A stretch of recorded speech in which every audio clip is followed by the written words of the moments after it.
Uh, any action on the last one? I can't hear you. No, nothing. Nothing. That's terrible. Okay.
Yeah.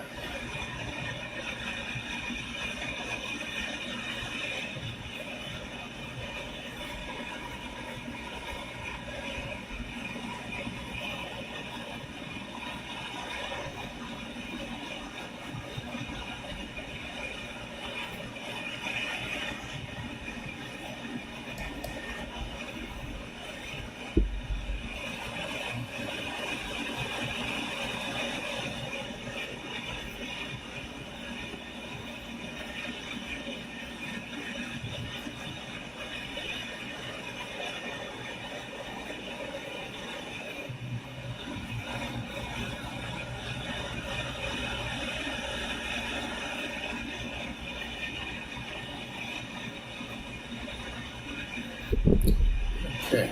All right. Are you ready for me to start? Anton? It started. Okay, good.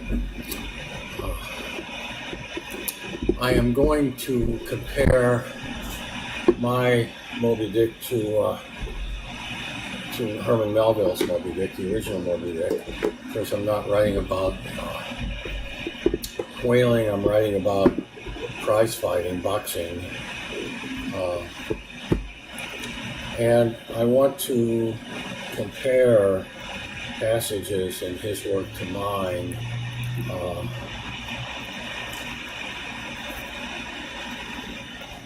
If you were to look at my complete oeuvre, this is my longest book by far. I have a book that only Voltaire could have written, other than myself, called Orpheus in Tampa. That it's probably a little over 100 pages. It's got more content than any novel, twice that long. And Voltaire could have written it. It's so condensed and pithy and radiant with psychic energy. Well, I think of my Rossetti as my Moby Dick, when in fact it has a very big difference. Let's start off with reading a little of Moby Dick, and I will talk to you about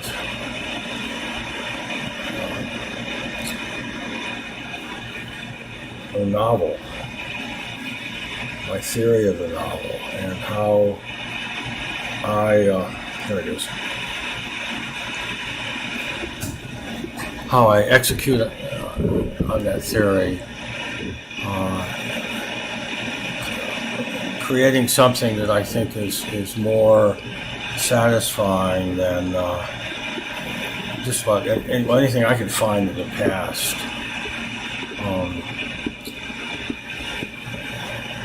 Moby Dick is our greatest novel. It's the only novel chosen for the 100 Great Books by Mortimer Adler, University of Chicago, when he did the 100 Great Books. The only American novel he chose was Moby Dick, and it's just a treasure. It's an heirloom. It's part of American history. I mean, an important part.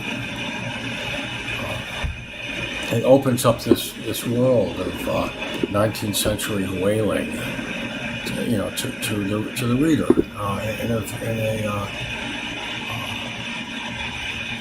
vividly. It does this vividly, dramatically. My favorite, of course, chapter is the Spotter Inn, when he's looking for the cheapest. His shoes are worn out, worn through the soles, and he's on his last legs here. I mean, he's broken in 10 jokers. So he finds the cheapest rundown inn he can find in Nantucket. And I'll read a little bit of the chapter 3, the Spotter Inn. The spotter is reference to the whale, spotting. Entering that gable-ended Spouter Inn, you found yourself in a wide, low, straggling entry with old-fashioned wainscots reminding one of the bulwarks of some condemned old craft. On one side hung a very large oil painting, so thoroughly besmoked and every way defaced that in the equal crosslights by which you viewed it, it was only by diligent study and a series of systematic visits to it and careful inquiry of the neighbors that you could in any way arrive at an understanding of its purpose. Some unaccountable masses of shades and shadows that at first you almost thought some ambitious young artist in the time of the New England hags had endeavored to delineate chaos, bewitched. But by dint of much and earnest contemplation and oft-repeated ponderings, and especially by throwing open the little window towards the back of the entry, you at last come to the conclusion that such an idea, however wild, might not be altogether unwarranted. Okay. That sentence is so long that I just barely remembered what it referred to.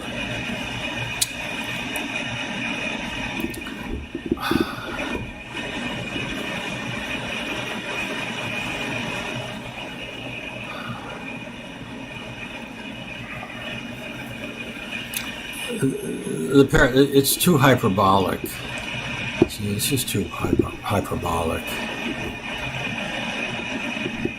It was only by diligent study and a series of systematic visits to it and careful inquiry of the neighbors that you could in any way arrive at an understanding of its purpose.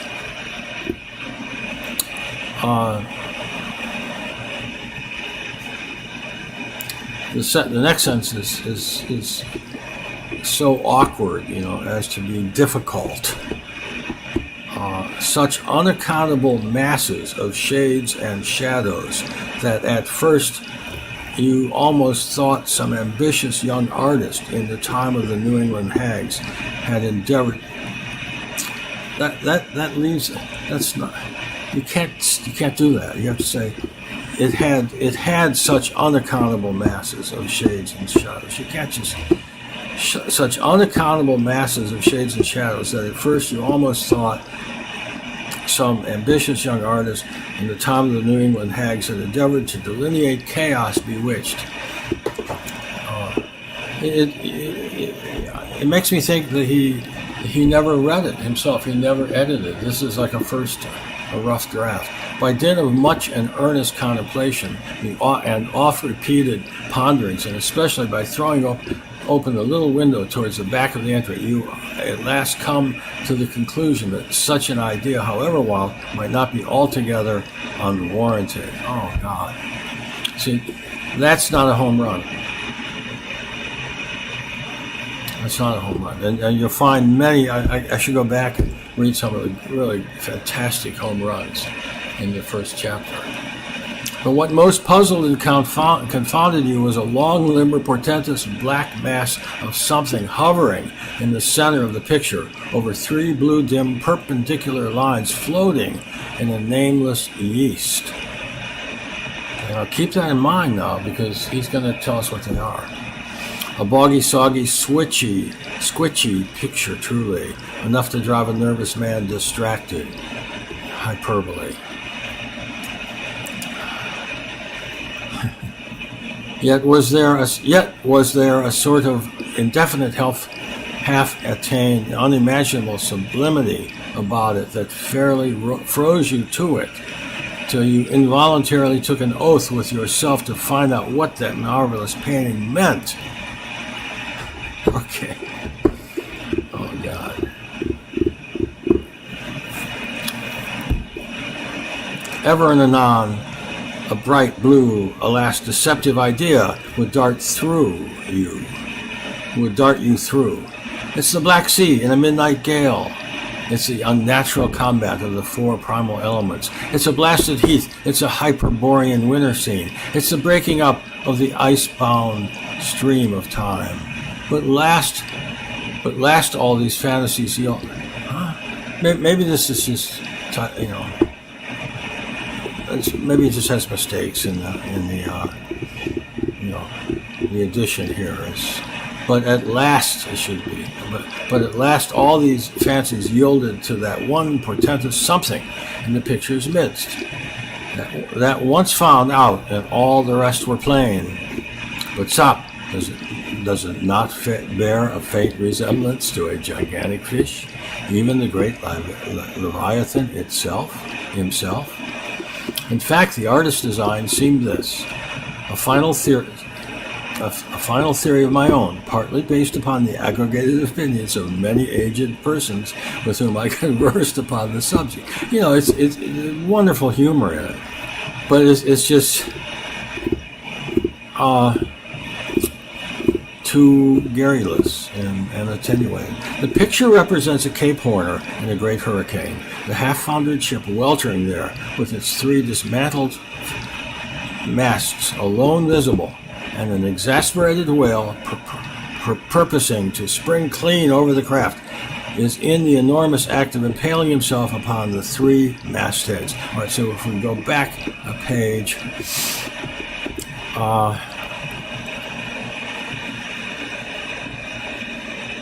we will find where these 3 mastheads were first alluded to.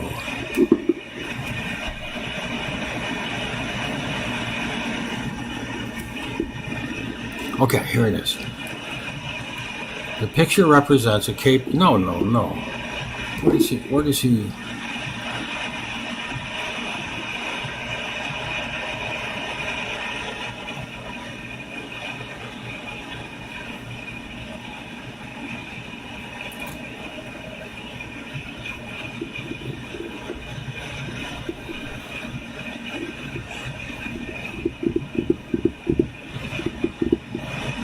Oh, here it is. But what most puzzled and confounded you was a long, limber, portentous black mass of something hovering in the center of the picture over 3 blue, dim, perpendicular lines floating in a nameless yeast. Okay. So now he's telling you. He makes you read another page and a half before he tells you what this spectral image is.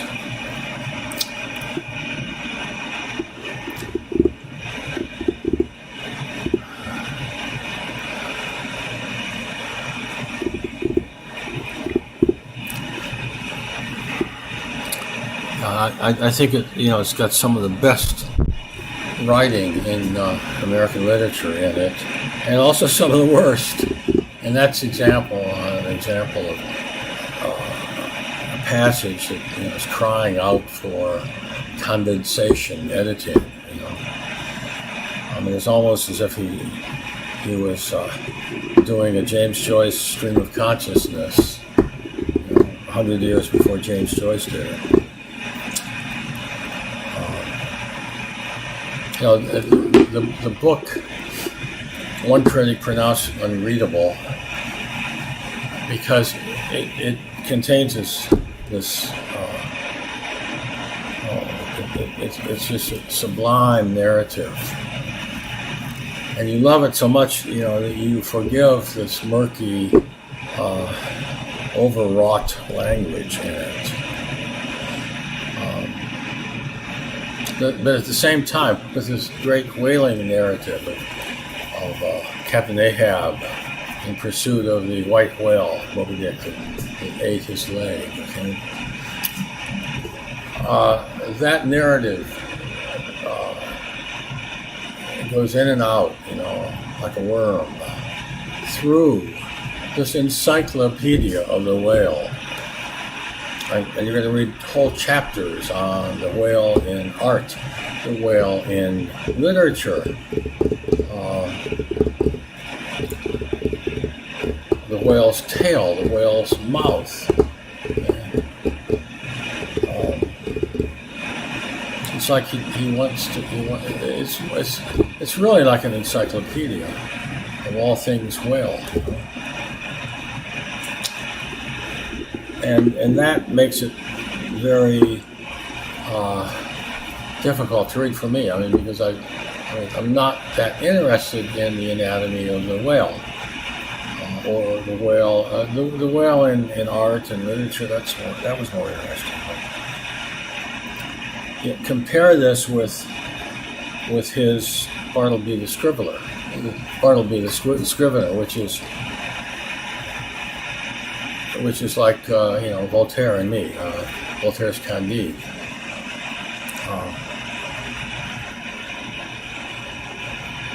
What am I doing? Let's go back now to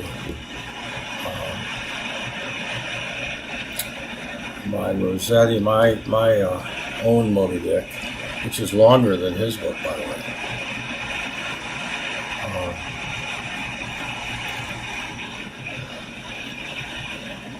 If you haven't read the first chapter and a half,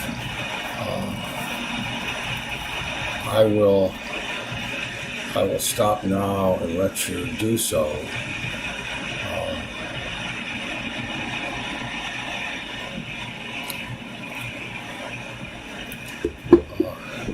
While you're reading that, I will. I can't do that. I should have told everybody to read this in advance. So I just got to go ahead. Let's go. I'll pick up where we ended. I refused to believe her father was a drug lord. She was a preppy, maybe 18. Could you fall in love with a girl for her hair? Oh, I have to mention something. The paragraph before, when a girl walks out the door, Anna, he says this: I sat down and tried to gather my thoughts. In quotes. Ask me no more whither do stray the golden atoms of the day. For in pure love heaven did prepare those powers to enrich your hair. I refused to believe her father was a drug lord. She was a preppy, maybe 18. Could you fall in love with a girl for her hair? Right. I am introducing a character who is going to be a middleweight boxer because of the title. But it's the story of a middleweight, right? And this man loves to quote Elizabethan poetry, contemporary with Shakespeare, Lovelace. So this is probably the most unusual, interesting character in all of literature. I mean, up there with Don Quixote, maybe.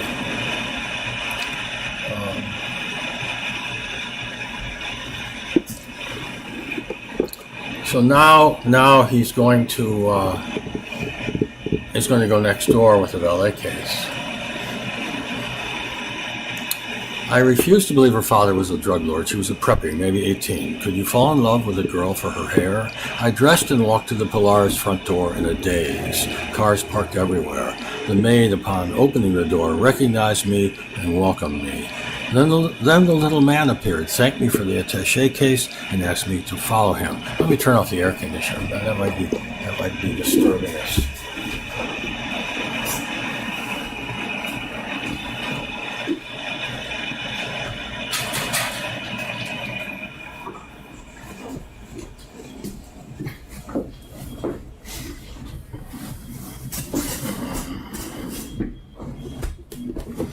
Pedro, that was his name, led me from the 3-story vestibule into what looked like a vast Spanish courtyard, a fountain with gardens in the center, people sitting at tables, lavish, dark, ornate furniture along the walls, portraits of ancestors.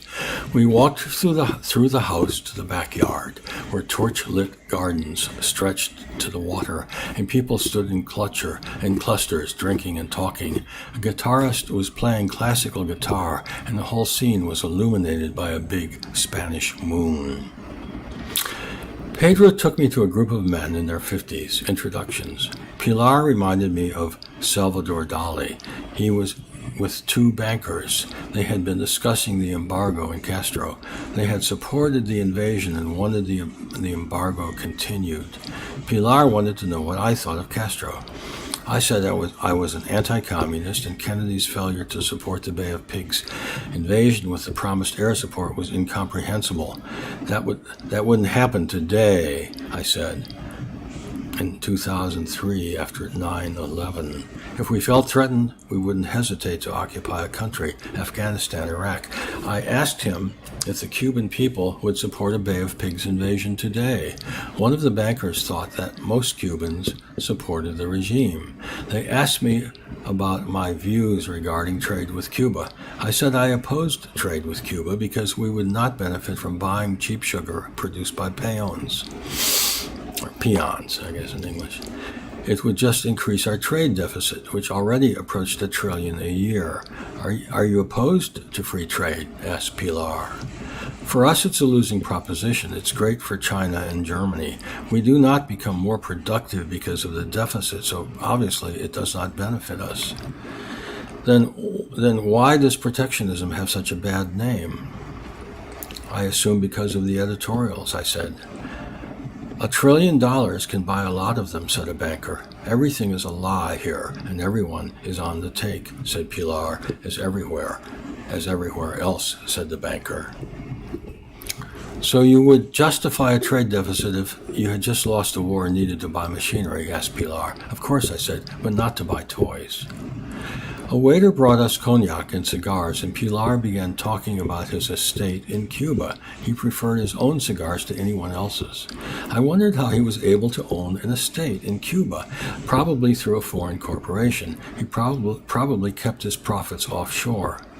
I like your idea about free trade, said Pilar. It's a swindle. We should negotiate an agreement with each trade partner that benefits us or not trade with them.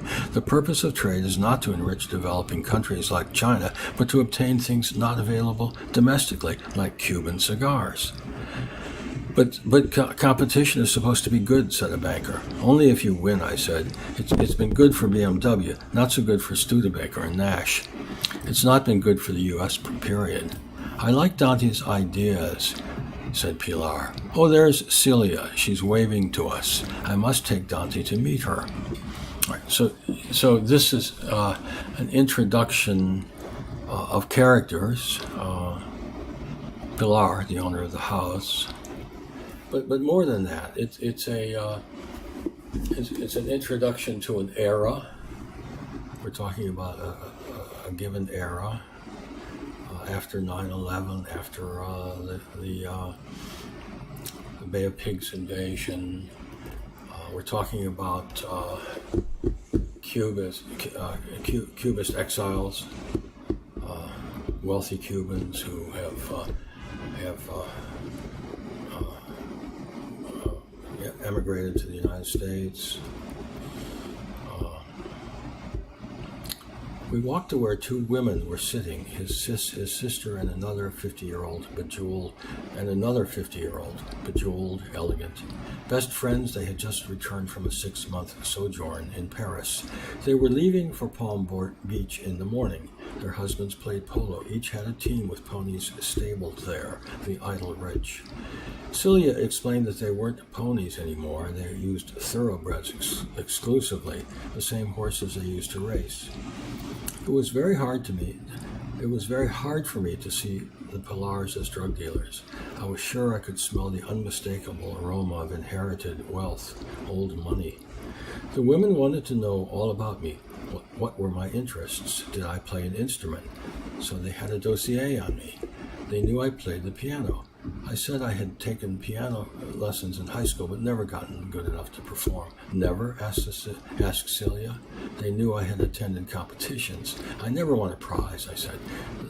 There was a world of difference between an amateur like me and a virtuoso.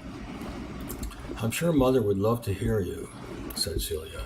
I so much want you to meet her. You will indulge us, won't you, Dante? Then we were returning to the Spanish palace and riding a private elevator to the 3rd floor. Celia's friend Carla called the mother Doña Esmeralda. I noted that no one had mentioned the attaché case. We emerged in a bedroom. I stepped out of the elevator and thought I was in a period room at the Met on 5th Avenue. Lavish Baroque furnishings, everything upholstered in red silk. A huge canopied bed with red drapes and covers. I also noticed the riot of motion, Pekingese. There must have been half a dozen. I didn't try to count them. Doña Esmeralda looked to be 100 years old, a tiny withered incrustation of rouge and powder with a droll blonde wig, a doll-like crone. She extended a bony arm and hand, shriveled and blemished, but heavily powdered. The young CPA, she said, the Italian CPA who plays Beethoven. We are so fortunate to have you. Anna called me on her cell. She told me you were... That's Mrs. Cacciatore. Anna called me on her cell. She told me you were adorable. You know how we girls are. Of course, my days of wine and roses are behind me now. This does not mean I can no longer enjoy music and companionship, and so I have decided to make you a member of the Pilar family. Dear Loretta cried when I told her I was moving you here. Moving me? Yes, into the house, the guest quarters. I thought you would enjoy your privacy. I know how young men are. She listened to her little silver cell phone and smiled impishly with 1,000 delicate wrinkles. Loretta, has Pedro come? You say he just left? And he has everything? You're a dear, Loretta. I love you too. She put her cell down and smiled at me. My dear, you are such a treasure, mi amor. Aunt Anna was right, my precious child. So please, let us hear you at the piano. Then we will discuss my little businesses. Somehow I had failed to see a grand piano, a Busendorfer, near the front windows. I sat down at it and began playing the Moonlight Sonata, something easy, dreamlike. Surely I was dreaming. When I finished, Celia and Dora clapped and expressed their rapture and amazement. Doña Esmeralda was in repose, small, wheezing sounds showing me she was still alive. Mother so appreciates what you're doing, said Celia. She has needed her own accountant for so long. She's still active then, I asked. Oh yes, everything is hers. They took me downstairs, and Pedro asked me if I wanted to see my quarters. I had not noticed the guest house attached to the back wall, behind it a screened pole. All this was covered, hidden in vines. My vegetable abode, I thought. I went inside. Its opulence did not surprise me. Architectural Digest Mediterranean. I found my belongings, nowhere to hang my orange crate art. Spanish landscapes on the walls, one with Don Quixote and Sancho Panza, a castle, birds flitting, signed Peter Moulin. When I turned around, Pedro was gone. I stepped into the porch and looked into the dark waters and thought of Anna. Eros was there beside me with his lute and white wings, quotes, and with his wing fingers he swept the spring that watered my heart's drouth. Then the dark ripples spread to waving hair, and as I stooped, her own lips rising there bubbled with brimming kisses at the mouth. What an incredible fool I was to fall in love so easily and find myself in such a ridiculous trap. End of chapter 2. Oh. Okay. Who do you think is the author of, and with his wing feathers he swept the spring that watered my heart's drouth.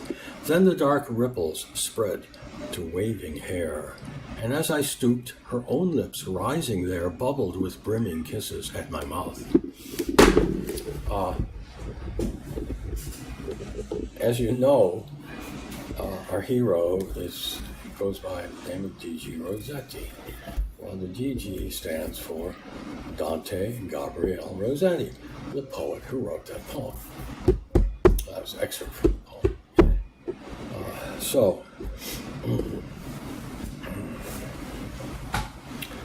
I don't think there's anything that compares with this writing in these two chapters in all of American literature. The closest thing to my writing is Moby Dick, but of course a novel has to do a lot more than be beautifully written. Okay, that's not enough. But I don't think you will find two chapters in all of world literature that do as much as these. Look at what you know about the character. That all comes as a surprise. I mean, the guy's we know he's gonna become a prize fighter, and that's part of the energy here of the first chapter. Because we want to know when, we want to know why.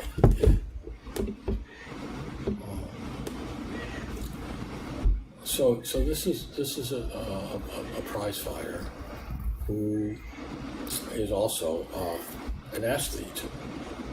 You know, a very cultivated athlete, and he appreciates being the namesake of the great Dante Gabriel Rossetti. Who was also a very great painter. His paintings sell for tens of millions of dollars today. He was a pre-Raphaelite painter, a very fine one. So, would you change one word of anything you've read in these two chapters? No, I don't think so. I mean, whereas Moby Dick, Melville hits marvelous home runs, in the first three chapters that I've read here. Wonderful home runs, as good as my home runs, anyone's home runs. Okay, but then he also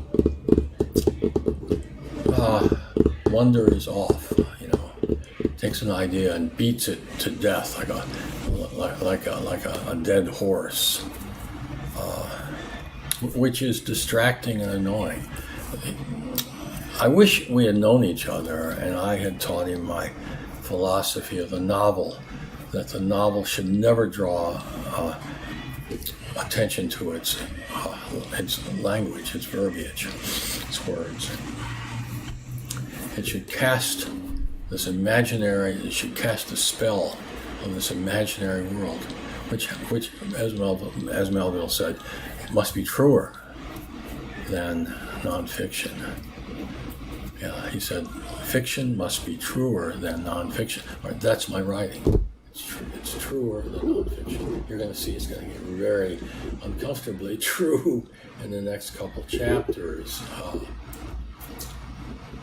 But my writing is no one since Voltaire has written with more coherence and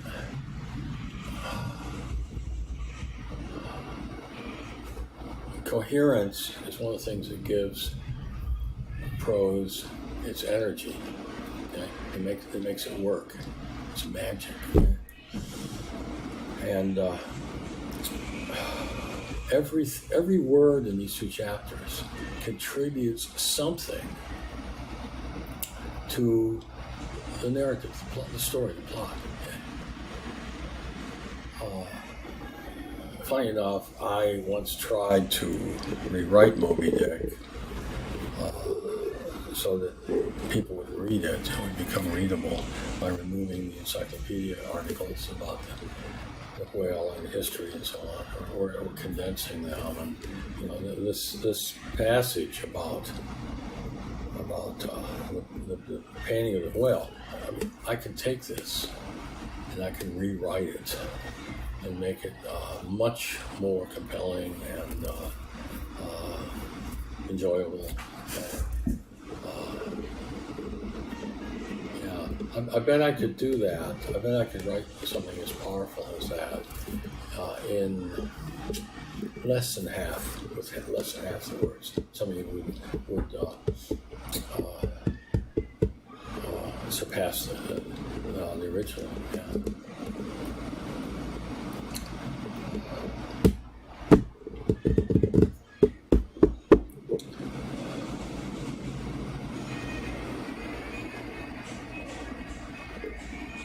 I talked about Voltaire. You've got to read Candide. That's one of the great masterpieces of literature. One of the towering achievements of Western civilization is Candide. Voltaire's Candide. You must read that. Yeah. And after you do, please read My Orpheus in Tampa, which has this in common. Okay.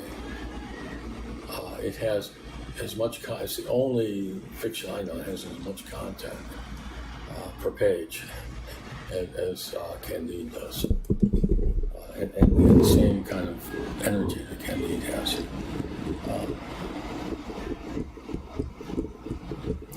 See, you cannot have surplus words because they are almost certainly going to annoy the reader or somehow draw attention to themselves because they're not evoking. See, you know, they're not adding. See, when you write evocative prose, every word is essential, and there's not one extra word. Okay?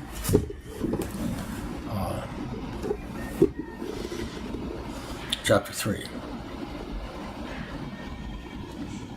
I woke the next morning and swam in the pool for an hour, a heated pool. Then Pedro brought breakfast and left it at poolside under silver, an extravagant breakfast of eggs and an exquisite tomato sauce and a Spanish dish with caviar and cured Spanish ham. I would have to do a lot of swimming to eat such rich food. I ate and dressed and went for a walk. Downcast day, choppy waters. When I returned, a white EMS was in front of the house, and they were loading a body on the stretcher. It was Doña Esmeralda, my patroness. Surely she couldn't last much longer in her fragile condition. The ambulance left with its lights flashing, and I approached the maid, who didn't seem concerned. She said that Mrs. Esmeralda was having palpitations. She'd like to be taken to Tampa General at the other end of Bayshore whenever she had them. It happened every month or so and meant nothing. She would be back later that day. And this is exactly what happened. Pedro knocked around 6 and asked me if I would please join Doña Esmeralda for dinner at the Columbia. She enjoyed the flamenco performances Saturday nights. I found her waiting, gleeful, in the back seat of a 20-year-old Cadillac, a black one with less than 5,000 miles on it. Pedro kept it immaculate. She held my hand in her skeletalized hand as we swept down Bayshore. I looked out over the moonless waters. The Columbia was on 7th Avenue in Ybor and had the facade of a palace in Spain. Its ceramic tiles showed Columbus landing, bringing the cross to the benighted natives who stood about naked and gawking.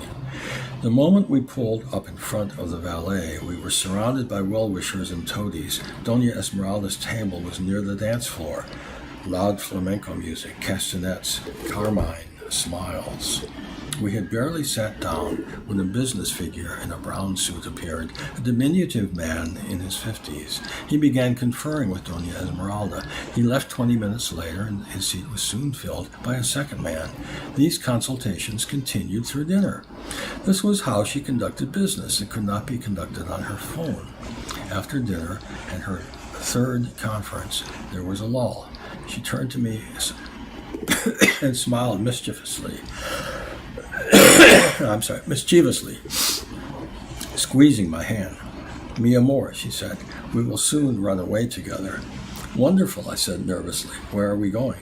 Cuba, mi país, to Cuba. We're taking a trip together, mi amor, a cruise. We are waiting for the Rosita. I know it is old, but I love her for the memories. The repairs will be completed soon. She squeezed my hand harder and seemed to lose focus and drift. My days of wine and roses are over, but I am still young at heart, she said. In Cuba, we will visit my childhood home and meet everyone, the flamboyant in the backyard, and visit the hotels, my hotels. I don't believe their lies. I want you to study everything. You will tell me. Her mouth fell open, her eyes closed slowly, and she began snoring quietly. Pedro lifted her from her chair, and I followed them out as a chorus of voices intoned, Doña Esmeralda. So I had a new girlfriend. Was I really going to Cuba with her? I was intrigued by the idea of visiting Cuba and found Doña Esmeralda amusing. Beyond that, I was caught in a trap, in love. What an idiot. A lot of good it would do me. I drank a pint of stout at a pub on MacDill, and then a second before walking back slightly drunk. When I opened the screen door to my vegetable abode, I heard screaming and squealing, a covey of quail flushing in riotous confusion. One jumped into the water, concealing a nubile bosom. One covered herself and screamed. One ran for the door and found it locked. Anna alone looked into my eyes and covered her face with her hands. It seemed she was laughing. I instinctively retreated and let the door close behind me, stupefied. Did I hear laughter? I decided to vacate the premises to spare them further embarrassment. I walked Bayshore and returned in an hour to find them gone. Now I was really a goner. It was too much beauty. I felt I was about to blow something and decided to go back to the pub for another pint, but my phone rang. It was Anna. We thought you were having dinner, she said. I am so embarrassed. I didn't see anything, I said. I was struck blind. You're funny. No, it's true. The girls want to know what you saw. I told them, you saw my coochie. I know you did. No, really, I was completely blind. Linda likes you. Someone, yeah. All right, there we go.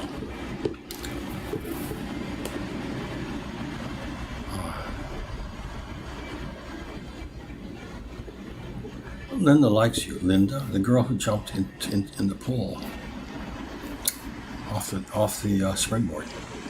You're kidding, I asked. She's going with a guy, but she wants to break up. Do you want to meet her? She's a teenager. We're all legal. She's almost 19. So do you? I'm 24 years old. I'm a CPA. Yes, I know. So do you? This put me on the spot. I couldn't offend anyone. I don't think she realizes how old I am, I said. I've been out of college 2 years. I go to college, St. Pete, she said. It's not a JC anymore. Yes, I heard. So you didn't say. Tell her I'm in love with a girl. Oh, who? Don't ask me that. You're right. It's too personal. Father tells me I have to learn to respect people's privacy.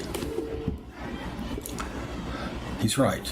I'm very immature, she said. I laughed. You are? Yes, I'm in love too, and it's so dumb. I'm sorry. You're nice. Don't you want to know, about my fatal attraction? Okay, well, that's enough.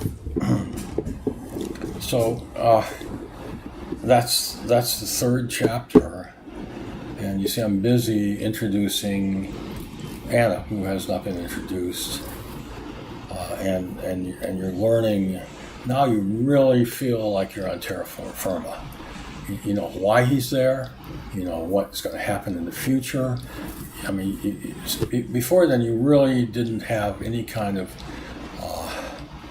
any idea what was going to happen in the novel. I mean, no idea. Okay, but now you know.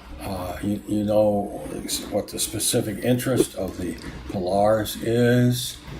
You know he's going to be staying there because he's caught in a trap. He can't get out. In the words of Elvis. And so I'm busy introducing the characters and setting the scene. But you notice how coherent but gradual this is. It's like all three chapters. I haven't even finished the third, but all three chapters are like an unfolding, of an actual life event.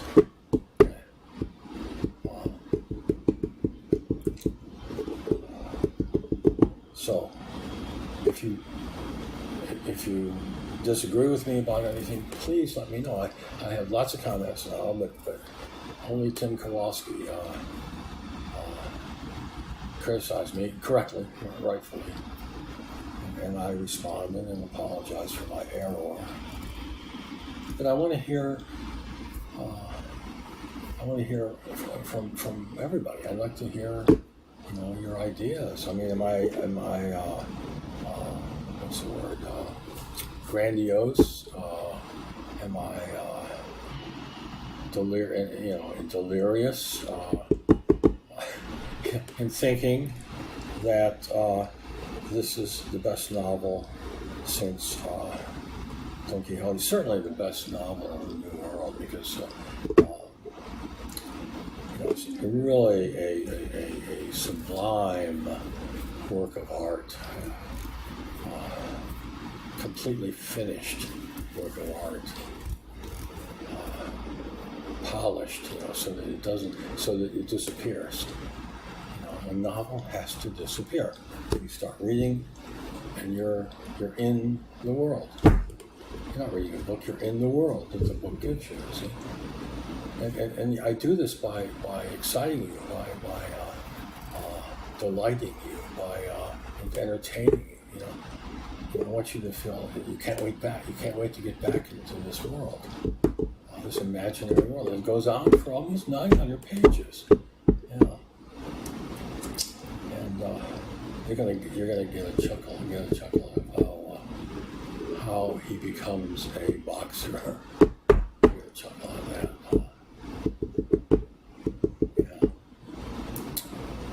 So please, répondez-vous s'il vous plaît. Let me know what you think, and tell me where you disagree. I want everybody to paint, and I hope that I got you inspired, excited about painting, if only for your mental health. Now I want to get you interested in prose. I'll try a short story. What do you think of my comment? I think that my first chapter stands alone, almost stands alone. But for what it is, we're comparing apples to oranges to a small extent. I think it belongs with the great short stories of the past. Disagree with me? Tell me I'm a fool. There's a perfect word for what I'm talking about. Grandiose doesn't really quite get there. There's no such thing as synonyms. All words have different suggestions. All words have, are better in certain contexts than others. And there's always one word for me. It's just the best word for a certain context. I can't think of it right now. See, let me talk about. Let's go back to Ulysses. See, I'm at the other end of the spectrum, in novel writing.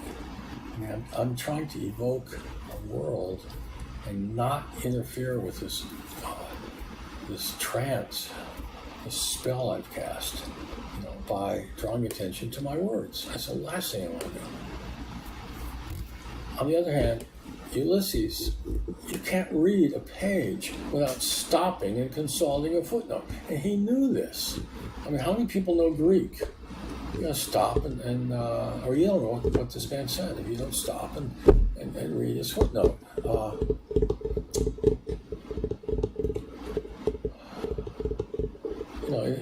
His world is all. It's extremely fictional, and there's nothing lifelike about it.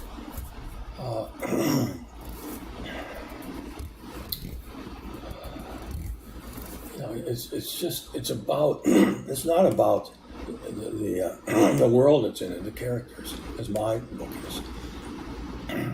It's about James Joyce's language, about his brilliance. See, it's like a showcase for his verbal genius, and it's all about his verbal genius. It doesn't, as Carl Jung said, nothing happens. It's 800, 700 pages of nothing. The same thing. Nothing but frivolous conversation.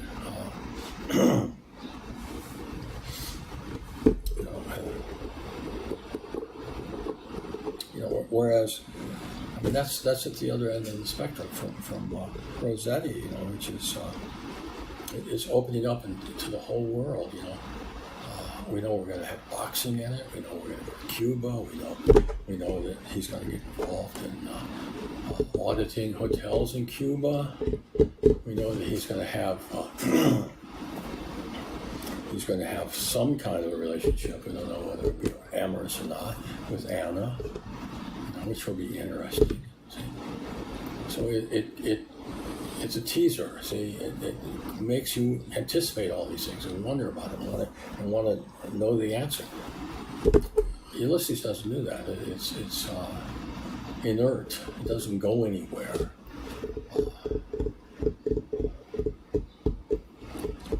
Yeah. No, I do not. I second the emotion as far as Ulysses. I second the Carl Jung opinion. I think it's spot on, and it's not worth the effort to learn about how people talked in Dublin, in 1900. I mean, that's what you learn.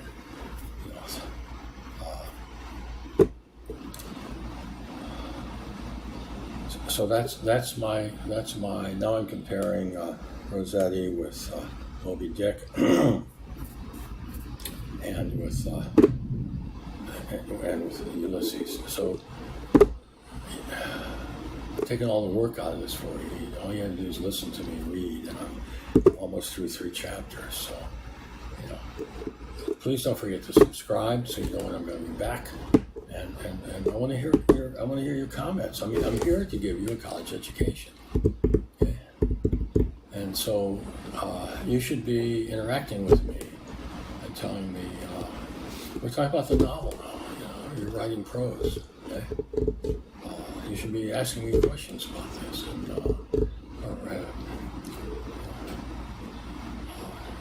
giving me examples of your work. I can talk about them without revealing your identity. So I think this is great fun. I mean, it's been terrific for me because I found that just by focusing on something and really thinking about it, I realized that we're all going around in a sort of a trance and we're not understanding the world we live in because we're not taking time to ask ourselves, what does this mean? And that's what I've done, more than any time in my life. And I've come up with these fantastic, fascinating answers to the question, what does it mean? So please let me hear from everybody, and don't forget to subscribe. Tech.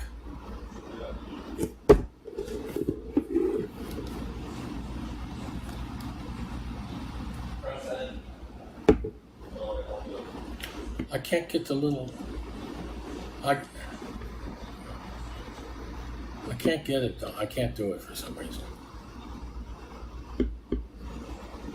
Anton, end it.